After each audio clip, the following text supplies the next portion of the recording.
Okay, well, you know, this week, Dr. Drew, the 30-Day Love Detox just came out, my book, and it's all about this. Did you know the most common human fantasy is forced sex? So that's what these guys are talking about. But did you also know, Dr. Drew, that men tend to overestimate women's comfort level with sexual acts? Yes. That's all I'll say. Okay, well, that's very interesting. Something for us to learn on there. And that's what freaks guys out so much about listening to those tapes, because the men hear her responding thinking, how could she have been experiencing that as something problematic if she seemed to be so engaged in it? Robbie, what say you?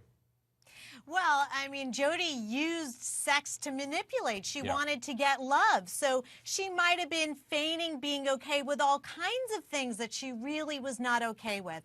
Was Travis sexually deviant? No. And even if somebody, let's say, is a sexual deviant or has a sexual paraphilia, so what? That doesn't mean that they deserve to get killed. It doesn't even mean that they're dangerous. So let's just make that clear distinction here. Yeah, and I think that's important for people to know. Yeah, and Robbie brings up the paraphilias, of which pedophile, you know, going after children is one of them, and that keeps coming up from the defense.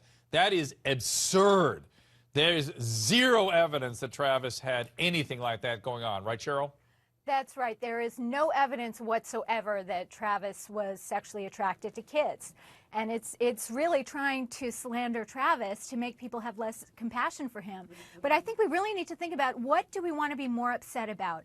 Sex with consenting adults or violence, like savagely murdering somebody? Oh, they shouldn't even be thought of in the same breath, guys. Of course, now, of course. And the defense, but they happened on the same day. Well, they which is again, Mark Eigler, she can't get that through his head, that Jodi used them both the same way, violence and sex. And the defense used an audio tape to back up Jodi's claim that Travis was a pedophile. Listen to this.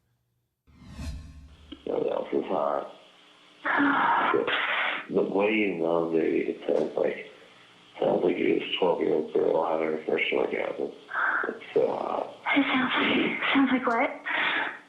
12-year-old girl having her first orgasm. Like, or if it is hospital, little girl. So, Michelle, here we have Jodi behaving like a 12-year-old girl, dressing, you know, like a 12-year-old girl, and he gets blamed for it. Right. And by the way, that is not pedophilia. That's a fantasy acting out. And I was under the impression that Jodi introduced the kinky sex into the relationship. I think that, well, she certainly, as we've all said, used it and really sucked him into something. But listen, whenever intensity replaces love and mutuality and intimacy, people get into trouble. Well, and show me the guy who's not going to respond to this. I mean, I'm not a guy, but None of those guys on that panel we just had, that's for sure. But I thought they were pretty representative. Yes, they were.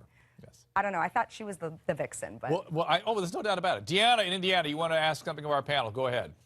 Well, it's just this. We're talking about his extreme and his deviant and so on, but I think that the way he looks on, overall is just, she has layered so many lies about her sexual deviancy. It's like everything she's saying, we're kind of taking at face value, and then we second guess it. Yeah. But don't you think her layered perversions on top of just the simplicity has made this so much bigger? And isn't it interesting how the more this court case has gone on, the more we're starting to see this increasingly clearly. As we've sort of milled our way through this, like, we're wondering about this. It's getting increasingly clear where this all is coming from, and that's from Jodi. Wendy and Robbie, I want to go back to you and ask you about, start with Wendy.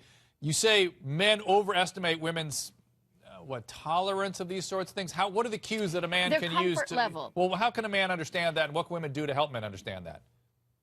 Well, I think that women actually, first of all, need to be a little stronger in their communication skills and not being so afraid that a guy will abandon them if they don't comply with everything he's into. So that's the first thing, is that women really need to build self-esteem. The second thing is men need to understand that women's experience with sex is very different than their experience with sex. As we all know, men can very easily separate sex from emotions, and plenty of women can too. But plenty of women also bond through sex. So if men can have more compassion for the emotional experience that women are feeling and get not just a verbal consent, but what I call an emotional consent, where you lock eyes and you see the truth of a person. It's different than being on the phone and saying, do you like that baby? Is that hot? Right. It's really feeling connected to somebody and understanding them.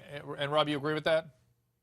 No, I definitely agree with that. And I think that Jodi really thought that if she could sexually turn a man on, that sex was so important in a relationship that it would lead to loving behavior. Right. She actually had it backwards. Yes. And I think that when we look at somebody with borderline personality, they sometimes confuse, which is the original term was, it was in between neurosis and psychosis. Right. So they do distort reality and sometimes have a hard time distinguishing between what's really going on. That's right. Cheryl, I'll let you finish this up. It used to be called borderline psychotic. Okay, but let's remember that Jodi was the one who was recording these. She asked him to repeat the comment about the 12-year-old girl. I think she was doing that because she wanted to have it to blackmail him. Okay, and Michelle, that's where your head goes with this stuff. The psychopathic, cold-blooded, bizarre, goal-directed stuff. I can't, my head won't even go there. She's the wizard behind the curtain. And I think there's a place for both types of sex in a relationship. There's the intimate sex, and then there's the fun kind of, you know, more kinky sex. But I think this was all directed behavior, and I think Jodi was the mastermind.